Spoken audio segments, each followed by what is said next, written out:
Hello everybody, Wild Tracker here, and welcome to another episode here on the new Eriador server. And I'm going to spin around and try and hear that gas while I'm talking.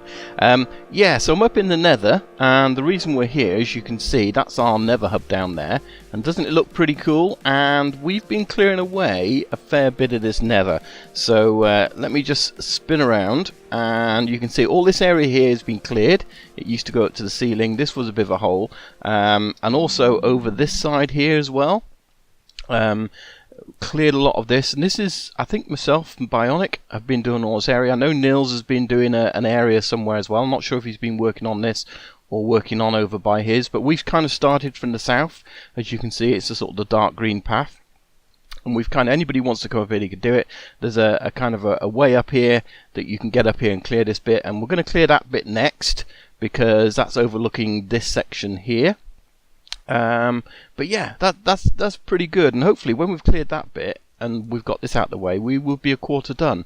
But what we're going to do is take all this down to lava level, just so we can fly around here. That's going to be pretty awesome to be able to fly around the Nether hub, just going from sort of, you know, a portal over here to over there, and these are some of the old tracks we're going to have to take out as well. But yeah, it's getting a bit dangerous now, as you can see, because we've got all these holes where gas are now spawning and getting us, and so on and so forth. So I'm going to get out of here, because what I need to do is drop off some of this netherrack, because I believe who needs it? Chrissia. I think Chrissia needs it, and I think also Peddy needs it. For some reason they've opened up a shop. I don't know if they're doing it just to encourage people to clear netherrack, or whether they really need the netherrack. But they've opened up a shop where they're paying 1 diamond for a double chest of netherrack, but only if it's mined from that particular section. So here's the shop here. So yeah, as you can see, Nils has filled up quite a few. Uncle Jam's done a little bit. I've done a fair bit. So we're just doing that. We're dropping it off. It's not all the netherrack we're gathering, because a lot of it falls to the floor. So it's probably about 2/3 of it maybe gets put in here. We better name that as well, hadn't we? So you know, they want it. They can have it. It's no good to me. So yeah, we'll happily supply them with it as we clear that out. So that's what we've been doing. Just see, Uncle Jam is not Uncle Jam. Sorry, I was talking about him in there. OJ is not online. OJ's been sitting here gathering skulls.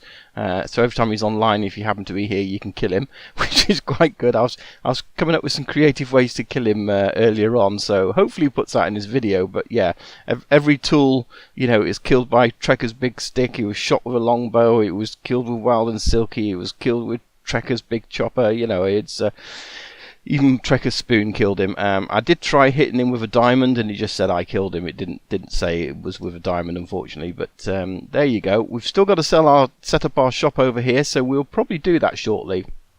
My prices have come down. We are still selling them though. 21 diamonds each. That's because you can see the back head of a wither over there. Some of the other guys are selling the stuff, so I'm not going to compete with them, but I will match their prices. So you know, that's fair enough, I think. And mine come completely ready killed. But it does mean if you got, you know, 2 skulls and you want 1 more, you can go and buy one over there. Or if you want to get the achievement for killing the wither, go and buy them over there. If you don't want all the hassle of that, then you can buy them here. So there you go.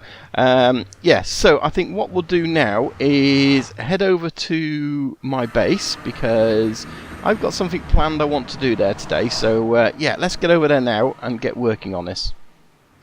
Something I have changed as well is to make this bridge a little bit thinner. I've kind of kept the 3 width by adding these posts going up here, but made it a little bit thinner because I think it was Alex commented on my in my last video saying that it's great, but you can't actually see the water going underneath when you go over the bridge, which was true. So I think this opens it up a little bit, and I think that's a good suggestion, so thanks for that.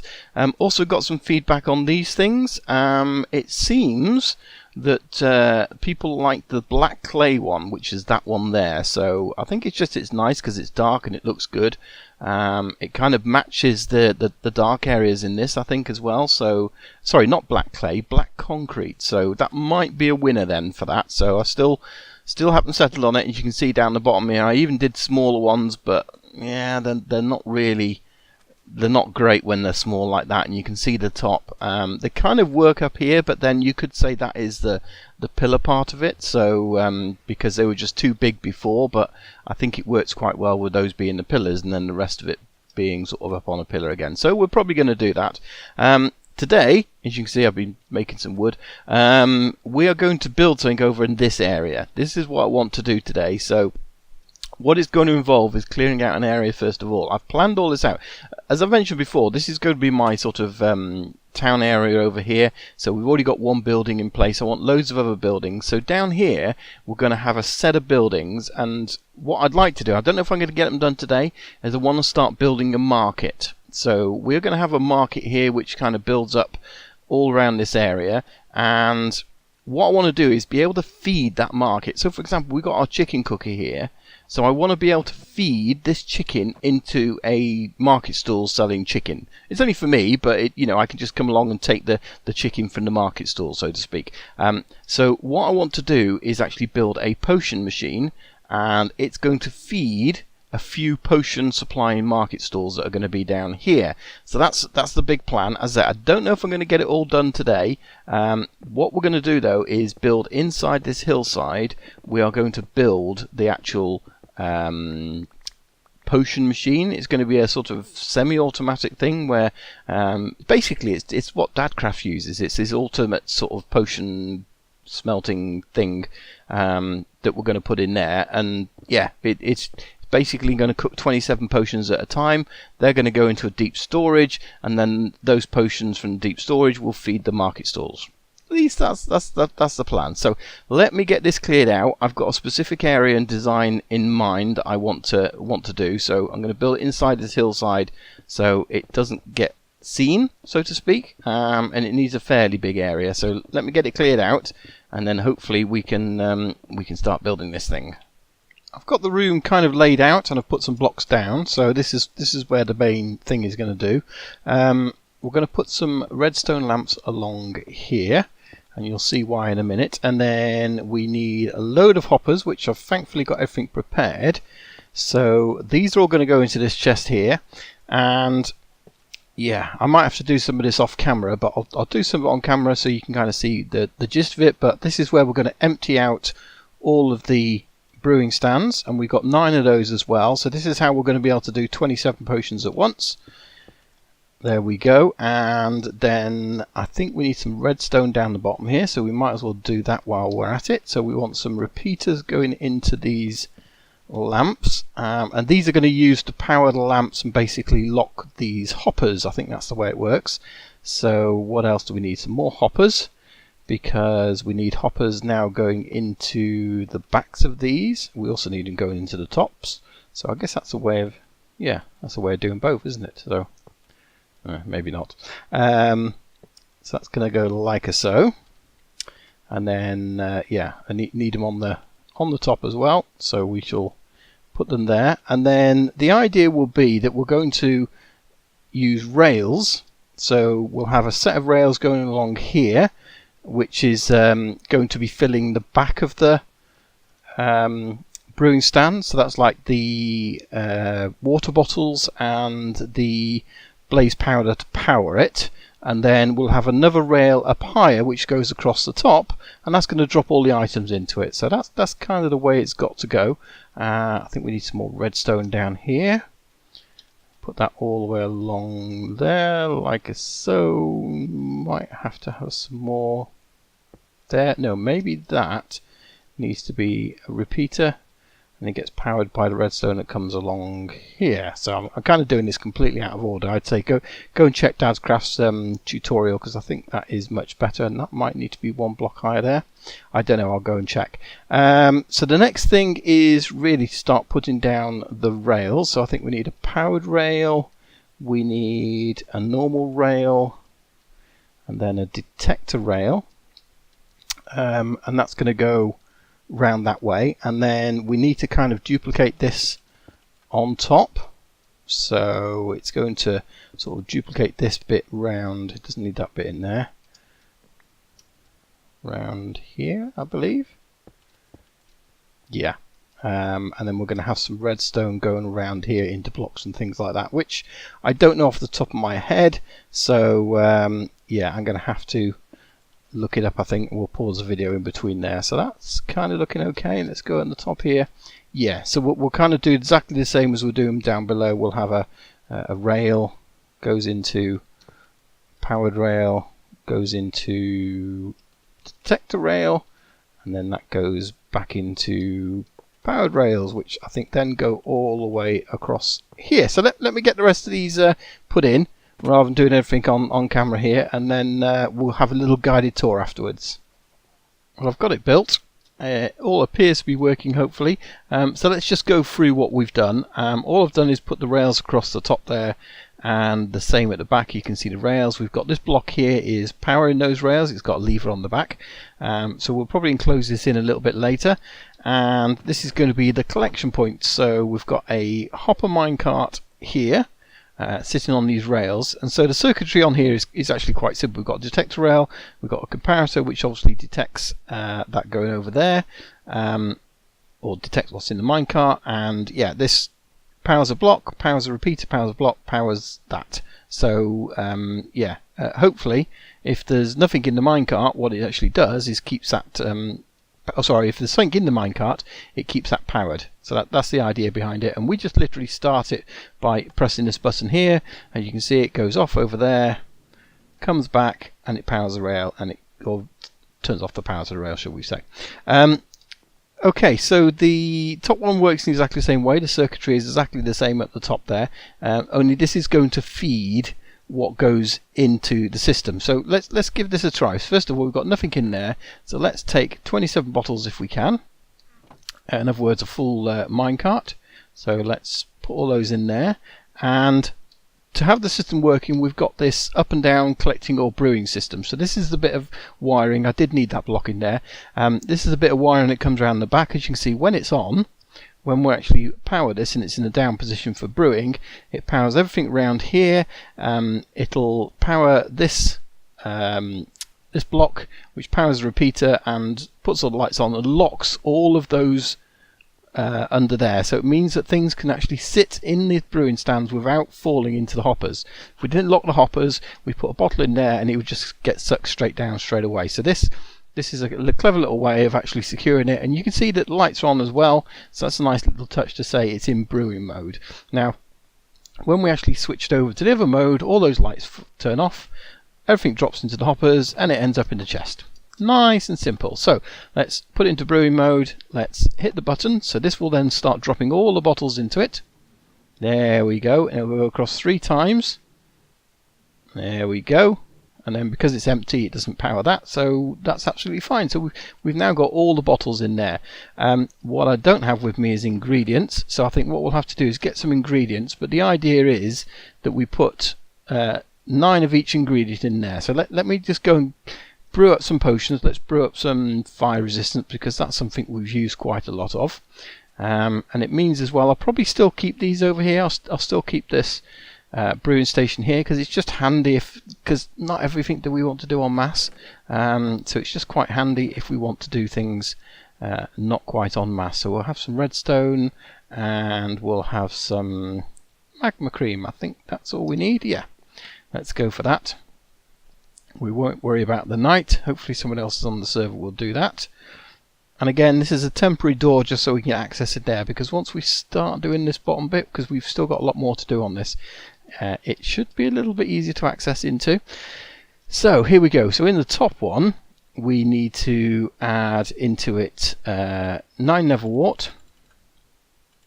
We'll do that. We need to have 9 magma cream, and we'll have 9 redstone to extend the time on it. So if we put those in that order, what it'll do is when we run it over the hoppers, first of all, it'll pull out these, then on the return journey it'll pull out those, and on the next journey it'll pull out that. That's the theory. So let's go and have a look at this. So that's in there already. That's brilliant. You can see there's already there, and that's ready to go in. So as soon as that has finished cooking or brewing into there, it'll then add the cream, and then it'll add the redstone afterwards, and then when they're all brewed, hey, that should drop them all down into that chest, which is fantastic. Now we'll let it. Oh, look at that sound! Look at that sound! Listen to that sound! It's just awesome. This in itself isn't good enough for us though, because we've then got to manually take this out. So what I want to do is create a way of not having to manually take this out of here. So we're going to dig this away a little bit. I'm not sure how far we need to go down, and we're probably going to have to get rid of our fishing farm, unfortunately, because as you can see, there it is there. And this is the top of it. Yeah, so we may have to get rid of that, but we shall see. We'll work it out in a minute when we do it. Does it stay or does it go? I'm not quite sure yet. So let's see if we can clear a bit this out, and we'll have to create ourselves a staircase going here. So we've got this area here where we can load all the carts. We don't really need to access there, but we will. There's nothing in there at the moment, but in here there's an 8-minute fire resist. So again, all we need to do is flick that switch, and then look at them all start powering into there, which is absolutely awesome. So nice and quick as well. Very quick way of brewing stuff. Now what we're going to do down here is I'm going to have to get some more supplies, but I'll just go through the theory with you guys at the moment first. So let's clear this out from here, because we're going to have to go back as far as all these hoppers go. Well, actually, maybe we don't. It depends on how many we're actually going to use and need, I guess. But I haven't fully worked out. I've done a sort of a rough idea of what I need, but I haven't done a full sort of thing of what I need. So let's get rid of that. Get rid of that. So that's okay. And we'll probably just you know, make this look a bit prettier, even though we may not even see it. Let's I'll put them up here. There we go. Yeah, so that just makes it a little bit prettier. Now this will take away, and I'm going to have to work out, and this may be actually where we're going to do it. So what the idea is going to be, we are going to have some hoppers running down here, which I'm going to have to make, and then these hoppers are going to go along here in a line, okay, and each one is going to represent a potion. So we're going to work out what potions we're going to make en masse, because we're not going to make them all. Some of them we'll make in the little potion thing over there, but there's going to be some of them we're going to make en masse.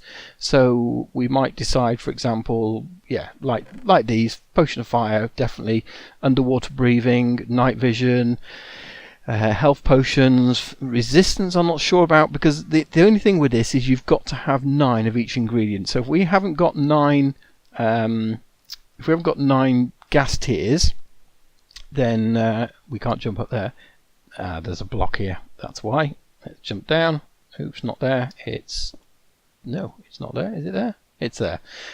Yeah, so we might not have 9 gas tiers, which means that this system kind of falls over. It's no good, but certainly 4 or 5 of them we will have. So I think the idea will be, and we can't quite do it there, but if I kind of give you an idea, what we're going to have is a block, and we'll probably have this going across like this because it'll keep nice. We'll have a item frame on there with the potion type it is, and name it in the anvil, so when we go over we say, oh, healing potion, and then we'll have a lever on here, and basically the idea is that the lever will lock all of these. Maybe it's going to be a bit lower, actually. It might need to be one more down, but it's going to lock. Yeah, I think it's going to be one more down, and it'll be we'll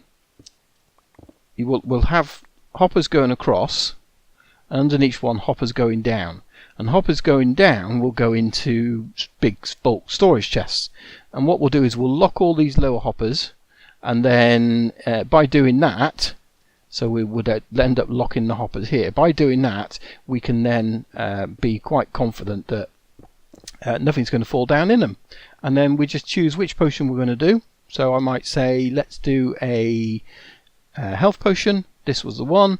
Unlock that hopper, brew the potion, and they all go into that place.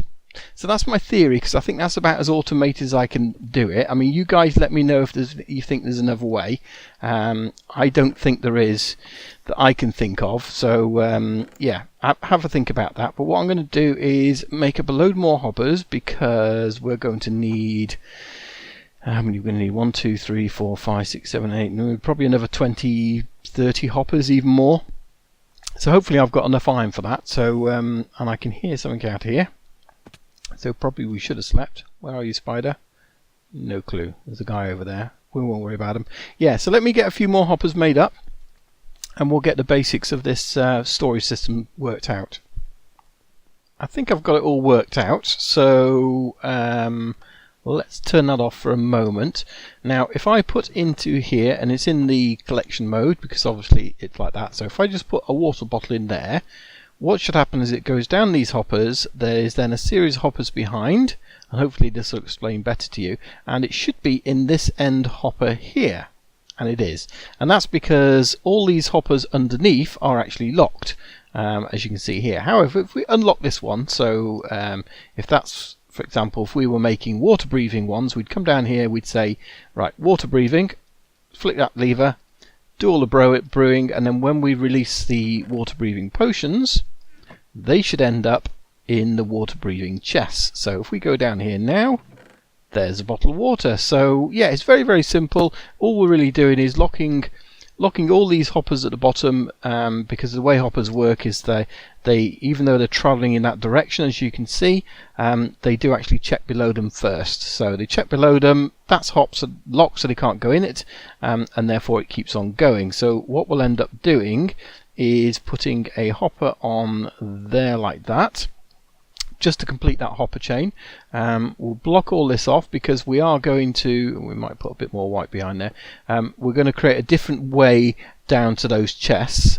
This is purely a control room, and then the idea behind this one is if we forget to do that, and we forget to open up one of the lockers, shall we say, one of the hoppers, then that bottle should end up here in this chest. There it is. Excellent. Okay, so it means we can still retrieve them all. We've just got that sort of, collect all chest.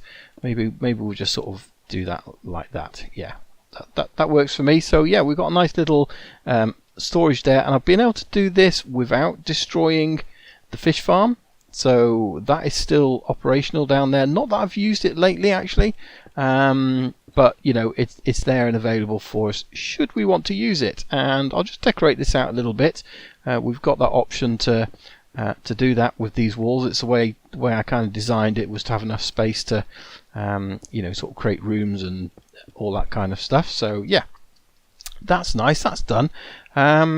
Yeah, so all I really need to do is go back and create all the mass storage systems. So I'm probably going to have a way down here somewhere. And the other thing, all we really need to do, now I've blocked those off, let's go back there and just one more time and have a look.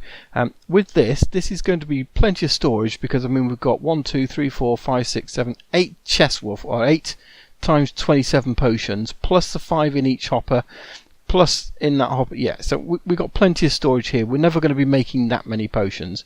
But what we'll end up doing here is we can then pull off of this a line of hoppers. Let's put this one here. So if we have a line going in that direction, so that will then pull out of this chest any potions we want to and wherever we want to take them. So this should be coming down almost towards ground level. What I'm going to do though is clear this out, make it so I can put this all the way along here. We'll have this storage going all the way along here. 8 lots of potions we can effectively have in storage, though we probably only have 4 or 5 at the beginning. And then yeah, for each one of those I can then draw off to go into our market where we want to have the potions end up. So that's the idea behind it. They're not going to be kept there. They'll be eventually coming out the bottom of here. That line of hoppers should be around about here somewhere. They'll come out, or in fact they're probably a bit below ground, and then they can feed into something here where I can then just help myself from. So I'm really happy how that's turned out, but I think we'll build the marketplace in another episode, because I don't really have time to do that in this one as well and get it all worked out. So we just really need to put that one back in there, get this all decorated up, get it all looking good, and get the rest of that storage in place. Now I'll do that in between episodes, and let's just clear some inventory space, and let's just see, we've got iron. There we go, that's the last of my iron as well, so I'm getting a little bit low. We might have to do some mining, I don't know. We shall see. Incidentally, can I get rid of anything out of here? I can't, can I? No, it's all chocker. Right. Yeah, so we'll just finish up. I need to go and collect something that I forgot to collect before from the mushroom market, because for the first month on the server we had the death challenge. You may recall we entered the death challenge, and basically the idea was that who could last the longest without dying got a share of everyone's diamonds. So we all put 5 diamonds in, and yeah, if you stayed alive for the most amount of time, you got the diamonds. Now we kind of calculated it up, because what we decided was it wasn't really fair if someone hadn't died but perhaps had only played for 20 minutes on the server, because by that sort of, it just, someone like me who may have played sort of 1,000 minutes on the server and did die, someone else could play 19 minutes and not die. Well, yeah, in theory I lasted longer. So that's where we kind of recalculated everything, worked out how long people had stayed alive and whether they would get any diamonds or not. And I think it kind of averaged out, and there was a certain point where you would get 1 diamond and then 2 diamonds, etc. And I recorded a little clip earlier, so I'm just going to show that of SZ Peddy dishing out all the diamonds and tell us how long it is, and then we can go and see what lovely diamonds we got. White tracker, 1,707 minutes. That is also 5 diamonds. Woo. Yeah, so I was quite surprised with that. Effectively, if you stayed alive, you got your 5 diamonds back, and plus whatever diamonds you won. And if you died, but you stayed alive for quite a long period of time, as I did, then yeah, you got some diamonds, and we've got 5 diamonds. So we get our diamonds back, which is awesome. Dadcraft's got 2, which is pretty good, even though he died before me. I think Peddy's, oh no, he still left his in there, 12 in there. So that's pretty awesome. I guess Chrissy has probably taken hers. Yeah, she obviously won the challenge. But Nox did pretty well as well. She didn't die, so she got 5 diamonds plus another 6. So she obviously stayed alive longer than me. Let's see if we can just check those stats now. So if we go up, can we... No, we've taken that away now that we can no longer rotate through them. So, okay, but yeah, that's pretty good. A nice surprise. I wasn't expecting those 5 diamonds back, so it was quite a nice, fun challenge. It would be nice to do some more deaf games, deaf challenges, and things like that. It was a lot of fun. And look at this guy. I think Jeff did it. Isn't he awesome up there? The Grim Reaper above the Death Challenge there, or what might be the Death Games, I don't know, but it feels like a very fitting place to leave this and finish this episode. Let's take our hat off if we can and turn around with the Grim Reaper behind us. Hopefully you've enjoyed the episode, guys. If you have, please do click on that like button. It helps a lot. And obviously don't forget to subscribe, and yeah, come and join me on the Discord server. We'll see you there soon, I hope. Thanks for watching, everybody, and we'll see you soon. Take care. Bye-bye. Bye.